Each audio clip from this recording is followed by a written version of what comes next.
Hi folks, this is Pete here at Ashton's Cars, and today I'm showing you around a BMW 5 Series. This is the E60 model of 5 Series. That is a 2006 530 diesel. It's trimmed in SE spec, but it's got a huge specification, and this particular car is my own personal vehicle.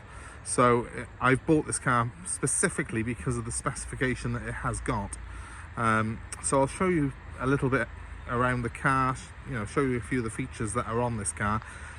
530 diesels have got a lovely spec anyway. They're a very, very solid car, and they've got a great reputation, these E60s, but this particular car has got a lot of extras, including the comfort seating, staggered wheels, and a few other bits, which are a little bit unusual in particular to this one. So I think someone bought this car brand new and probably spent a lot of money on the optional extras on the BMW options list. So it certainly paid off, because I think, well, in my experience, this is actually the highest spec one I've ever seen. It probably is one of the highest spec 530s of the E60 shape anywhere in the country. So let's show you around. So it's an SE first, not the M Sport. So it has got 18-inch wheels on it. They are, like a lot of things on this car, an optional extra that's been fitted from new, but which wouldn't have been the standard SE wheels. So they are a staggered wheel, massive, I think they're 285 tyres on the back, and slightly smaller tyres on the front, but 18-inch rims all round nevertheless. So a properly big wheel. It fills the arches, it looks really good, and it's got a really nice multi-spoke design on it. So very, very sort of in keeping with the car's image of an executive sports saloon. You will note though that being an SE model, it hasn't got the lower suspension, and that really works in my advantage. I think I personally think that this car is a lot more comfortable than the equivalent M Sport model. As you can see, it's very, very clean and tidy. This car is a 2006, so it's now 16 years old, 17 nearly, and it really hasn't got any sign of any wear on it other than the odd very light mark. It's done 178,000 miles, I should add. So it just goes to show how these big BMWs are such a strong vehicle really, and it's testament to the build quality, but this car still looks as good as it does today. You will excuse that it's got my private plates on it at the moment. They will be coming off at some point, because we will be selling this car at some point, but at the moment it's still wearing my plates, and it is still in daily use by myself. Obviously twin exhaust tailpipes there, in keeping with the 530. This one's not badged though, so it hasn't got the show off badges on the back. It was an option whether you had badges or not. We've got parking sensors to the front and the rear of this car. The tyres on it are pretty much brand new. The wheels are in pretty good condition. 275s those tyres are, sorry I said 285 earlier. They're 275 18s. They're a very big tyre for an 18-inch car. As you can see, good brakes on there as well. No real rust, just a couple of very slight marks. There's a very little mark by there, but it is a daily driver. It's not a show car. And coming down the side of it, you'll see a similarly clean brakes on the front as well. It's 245s though on the front, slightly narrow, and that's what's called staggered wheels, where you've got slightly wider wheels on the back of the car, and you can really see it because they've got quite a deep dish to them, those back wheels, and it gives the car a really sort of mean stance on the road. It does make it look like it means business, this car. So on to things that this car's got that you probably don't normally see on a 5 Series. It's got the xenon lights. That's quite a popular option though, and they have got the wash on them as well. So you can see here that we've got the little thing that the wash has come out of. The wheels, yeah, they're quite a unusual design. Don't see too many 5 Series with that.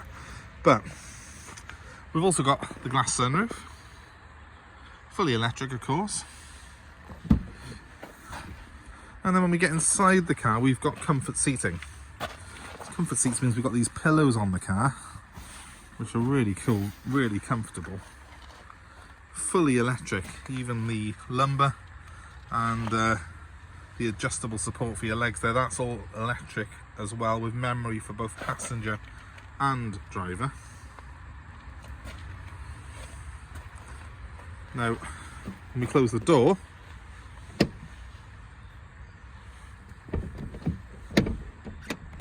soft close, which is something that I've never ever seen on a 5 Series before. You do get it on the 7 Series sometimes. Obviously soft close all round. Comes to the back here. Standard 5 Series rear really, but as you can see, it's in very good condition. It doesn't look like a car that's done 178,000 miles. You know, all these sills and stuff like that are in excellent shape on it, and you know, there's none of the rust. It's all very, very clean indeed. Again, let's just try and use the soft close. I do love that. It's a little bit different, and yeah, okay, it's not too hard to shut a door, but I do think that's something that really marks this car apart from other 5 Series that I've seen. But it doesn't end there. Let's jump inside. So, as you can see, I've got the adjustment out on this one. It does work a real treat, this, so that is fully adjustable. The whole seat is. It's got multi-adjustment for the rear, and of course then it's got that pillow as well for a bit of extra support. Driving around in this car, it's as comfortable as taking a bath. I'm going to start this car up and show you a few more features of it. So first off, here's the keys, but this car has actually got keyless go. So if I just press the button, I'm using my spare key at the moment to do that. It's just telling me that the battery's low on it, so that's great. But nevertheless, we have got, which is what I really wanted to show you, a television on this car in the centre here. So let's just press on that. We've got a list of channels we can use. We can have a look on, let's have a look what's on channel 4. Should come up in just a moment. There we go. It's a great system, this is. I've never seen another car of this age that's got a digital TV in it. And you're talking even Range Rovers and 7 Series BMs do not have the spec that this thing's got. Obviously heated seats, well, you wouldn't not have them in this car because it's got everything else. It's got the adjustable steering as well, which is fully electric on the buttons there.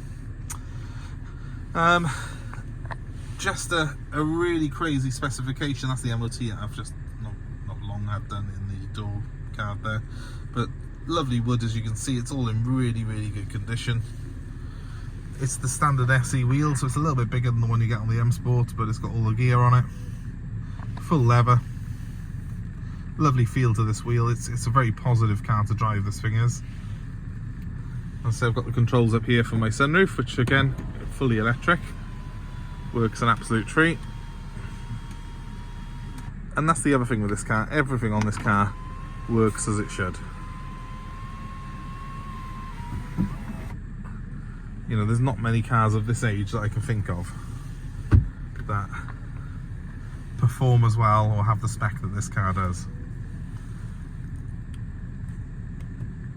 Just knock that off again for you. So we've got the cruise control on it. It is a really good cruise control system. It shows up on the gauge and everything when you're using it on there, which is really user friendly. I've got power fold mirrors.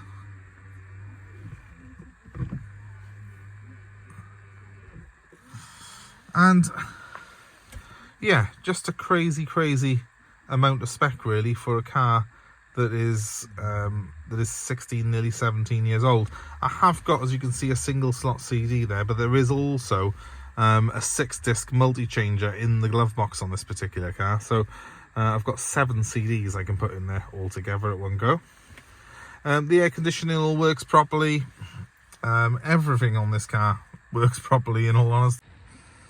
So what can I tell you really? I've loved this car, and it's only because I've acquired a newer Range Rover, and I can't really justify keeping the 2 of them on the road. I would be keeping this car forever.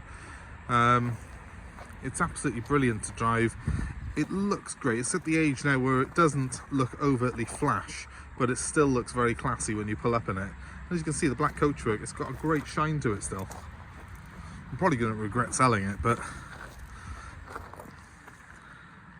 so if it's of interest to you, I'm going to price it accordingly. It's not going to be the cheapest 530 diesel out there, but it's certainly, I think, going to be you know, the best value for money in terms of this car's well sorted. It's got a full set of tyres on it, and they are proper beefy bits of rubber on this car, and it's got a spec that you could really die for. The specification of this car must have cost in the region of 20 grand extra when it was new over a standard 530 diesel. So really, really great car, really unusual as well, and everyone who sees it sort of comments on it.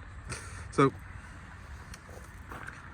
if it's of interest to you, give us a shout. I think this design, just to finish off, has aged probably better than any other car of its era as well, and it was a bit of a controversial design when it first came out. We won't go into too much history and bore you now, but it was a crisp Bangle design. The wraparound lights and the large rear trunk area, that didn't necessarily sit well with traditional BMW buyers, but crikey, it's aged well. It was so ahead of its time. Anyway, my number is 07932 873 646. Give me a call if you are interested in this particular car. I'll be glad to talk you through a few more of the details on it. It has done 178,000 miles. I have got, though, a stack of history with it, and you really won't find a better one. My number one more time, 07932 873 646. Let us know your thoughts if you've owned an E60 or E61, which is the Touring. Obviously, please comment below, let us know your thoughts on these cars, because I really think they are the most underrated and the best quality BMW there is. You can't beat a 5 Series, but really the E60 was just peak 5 Series for me. So, look forward to hearing from you. Thanks ever so much for watching. Hope it's been of interest. Goodbye for now.